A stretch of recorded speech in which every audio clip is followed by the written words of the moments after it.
Toi, Aïssatou, tu laissas ta belle famille barricadée dans sa dignité boudeuse. Tu te lamentais, ta belle famille t'estime. Tu dois bien la traiter. Moi, la mienne me regarde du haut de sa noblesse déchue. Qui puis-je? Tandis que la mère de Maudo pensait à sa vengeance, nous vivions. Réveillons de Noël organisés par plusieurs couples dont les frais étaient équitablement partagés et abrités par chaque foyer à tour de rôle. Nous exhumions sans complexe les pas d'antan, biguines ardentes, rumba frénétique, tango langoureux. Nous retrouvions les battements de cœur anciens qui fortifiaient nos sentiments. Nous sortions aussi de la ville étouffante pour humer l'air sain des banlieues marines.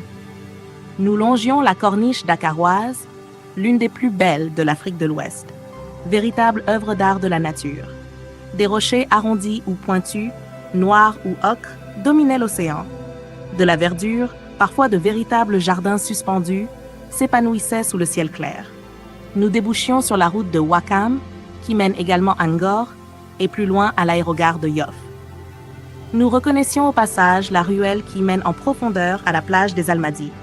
Notre halte préférée était la plage de Ngor, située au village du même nom, où de vieux pêcheurs barbus raccommodaient les filets sous les binteniers.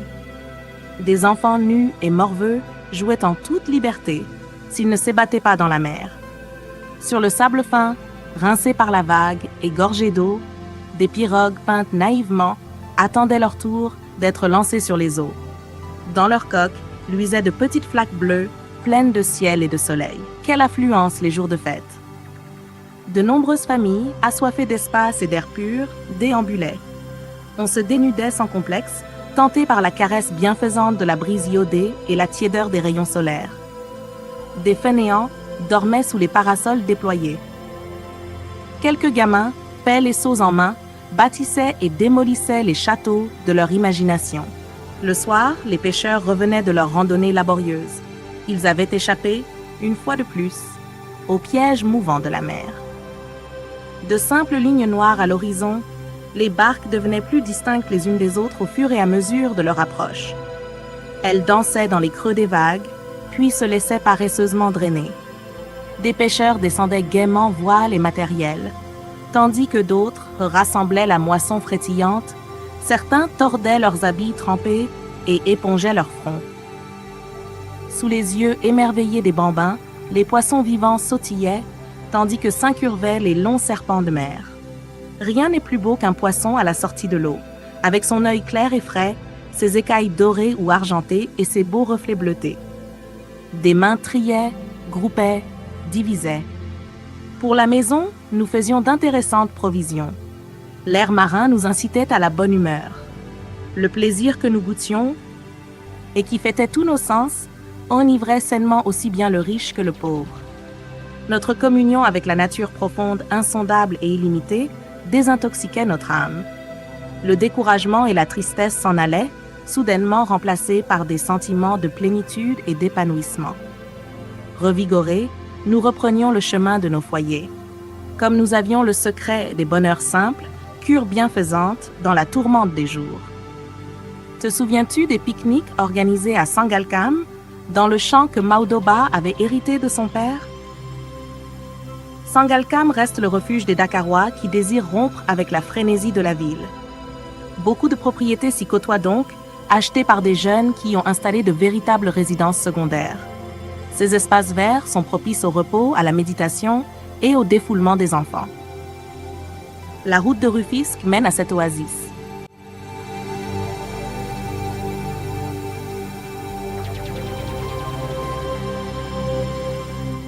La mère de Maudo avait entretenu le champ avant le mariage de son fils. Le souvenir de son mari l'avait rivé à cette parcelle de terre où leurs mains unies et patientes avaient discipliné la végétation qui émerveillait nos yeux. Toi, tu y avais ajouté la petite construction du fond. 3 chambrettes simples, une salle d'eau, une cuisine. Tu avais fleuri abondamment quelques coins. Tu avais fait bâtir un poulailler, puis un enclos pour des moutons. Des cocotiers au feuillage entrecroisé protégeaient du soleil. Des sapotilles fondantes voisinaient avec les odorantes grenades. Des mangues, lourdes à porter, faisaient ployer des branches. Des papayes, qui ressemblaient à des seins multiformes, restait tentante et inaccessible au sommet des troncs élancés. Feuilles vertes et feuilles bronzées, herbes nouvelles et herbes fanées jonchaient le sol. Sous nos pas, des fourmis reconstruisaient inlassablement leur logis. Que l'ombre était tiède sur les lits de camp dressés. Les équipes de jeu se succédaient dans la clameur victorieuse ou les lamentations de la défaite. Et nous nous gavions des fruits à portée de la main. Et nous buvions l'eau des noix de coco, et nous nous racontions des histoires salées. Et nous nous trémoussions, invités par les accents violents d'un phonographe. Et l'agneau assaisonné de poivre, ail, beurre, piment, grillait sur le feu de bois. Et nous vivions. Debout, dans nos classes surchargées, nous étions une poussée du gigantesque effort à accomplir pour la régression de l'ignorance. Chaque métier, intellectuel ou manuel, mérite considération, qu'il requiert un pénible effort physique ou de la dextérité, des connaissances étendues ou une patience de fourmi. Le nôtre, comme celui du médecin, n'admet pas l'erreur. On ne badine pas avec la vie, et la vie, c'est à la fois le corps et l'esprit. Déformer une âme est aussi sacrilège qu'un assassinat. Les enseignants, ceux du cours maternel autant que ceux des universités, forment une armée noble aux exploits quotidiens, jamais chantée, jamais décorée. Armée toujours en marche, toujours vigilante. Armée sans tambour, sans uniforme rutilant. Cette armée-là, déjouant pièges et embûches, plante partout le drapeau du savoir et de la vertu. Comme nous aimions ce sacerdoce, humble institutrice d'humbles écoles de quartier, comme nous servions avec foi notre métier et comme nous nous dépensions pour l'honorer. Nous avions appris, comme tout apprenti, à bien le pratiquer dans cette école annexe, située à quelques mètres de la nôtre, où des institutrices chevronnées enseignaient aux novices que nous étions à concriser, dans les leçons données, nos connaissances de psychologie et de pédagogie. Nous stimulions le déferlement de vagues enfantines qui emportaient dans leur repli un peu de notre être.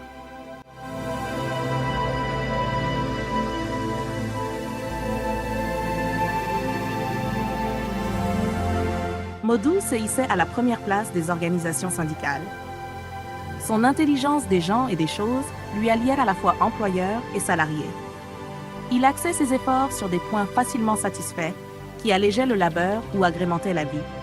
Il cherchait des améliorations pratiques à la condition ouvrière. Son slogan, « À quoi bon faire miroiter l'impossible ?» Obtenir le possible est déjà une victoire. Son point de vue ne faisait pas l'unanimité, mais on se fiait à son réalisme pratique.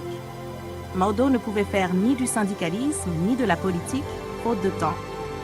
Sa réputation de bon médecin s'affermissant, il restait prisonnier de sa mission dans un hôpital bourré de malades, car on allait de moins en moins chez le guérisseur, spécialiste des mêmes décoctions de feuilles pour des maladies différentes. Tout le monde lisait journaux et revues. L'Afrique du Nord bougeait. Interminables discussions où des points de vue s'alliaient ou se heurtaient, se complétaient ou se refoulaient. Avez-vous façonné le visage de l'Afrique nouvelle? Rêve assimilationniste du colonisateur qui attirait dans son creuset notre pensée et notre manière d'être, port du casque sur la protection naturelle de nos cheveux crépus, pipe fumante à la bouche, short blanc au-dessus des mollets, robe très courte, découvrant des jambes galbées, toute une génération prit d'un coup conscience du ridicule que vous pouviez. L'histoire marchait, inexorable. Le débat à la recherche de la voie juste secouait l'Afrique occidentale. Des hommes courageux connurent la prison. Sur leurs traces, d'autres poursuivirent l'œuvre ébauchée. Privilège de notre génération, charnière entre deux périodes historiques, l'une de domination, l'autre d'indépendance. Nous étions restés jeunes et efficaces, car nous étions porteurs de projets. L'indépendance acquise, nous assistions à l'éclosion d'une république, à la naissance d'un hymne et à l'implantation d'un drapeau. J'entendais répéter que toutes les forces vives du pays devaient se mobiliser. Et nous disions qu'au-dessus des inclinations inévitables pour tel ou tel parti, tel ou tel modèle de société, il fallait l'unité nationale. Beaucoup d'entre nous ralliaient le parti dominant, lui infusant du sang nouveau. Être productif dans la mêlée valait mieux que se croiser les bras ou s'abriter derrière des idéologies importées. Pratique, Modou conduisait les syndicats à la collaboration avec le gouvernement, ne demandant pour ses troupes que le possible. Mais il maugréait contre l'installation hâtive de nombreuses ambassades qu'il jugeait coûteuses pour notre pays sous-développé. Avec cette saignée pour la gloriole et bien d'autres, telles les invitations fréquentes d'étrangers que d'argent perdu. Et songeant à ses salariés, il maugréait encore. Combien d'écoles ou d'équipements hospitaliers perdus? Combien de revenus mensuels augmentés? Combien de routes bitumées? Maudo et toi l'écoutier. Nous étions dans les hauts sommets, tandis que ta belle-mère, qui te voyait rayonner auprès de son fils, qui voyait son fils fréquenter de plus en plus la forge de ton père, qui voyait ta mère prendre des rondeurs et mieux s'habiller, ta belle-mère pensait de plus en plus à sa vengeance.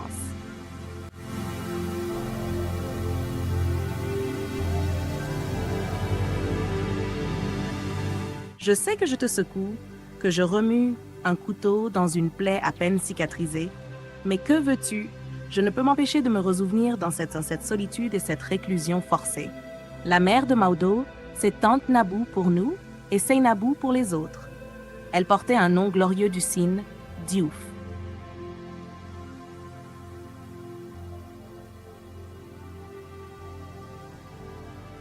Voici le passage réécrit fidèlement avec uniquement les corrections d'orthographe, de ponctuation et d'espacement.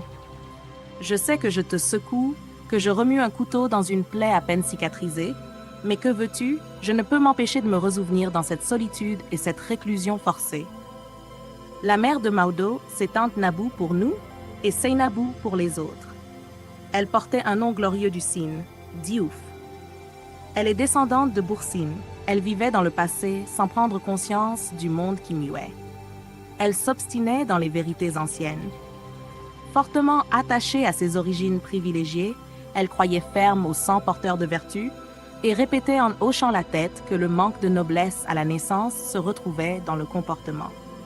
Et la vie ne l'a point épargnée, la mère de Maudoba. Elle perdit tôt un mari cher, éleva courageusement son aîné Maudo et 2 autres filles, aujourd'hui mariées et bien mariées. Elle vouait une affection de tigresse à son seul homme, Maudoba, et quand elle jurait sur le nez, symbole de la vie de son seul homme, elle avait tout dit. Maintenant, son seul homme lui échappait par la faute de cette maudite bijoutière, pire qu'une griotte. La griotte porte bonheur, mais une bijoutière. Elle brûle tout sur son passage comme un feu de forge.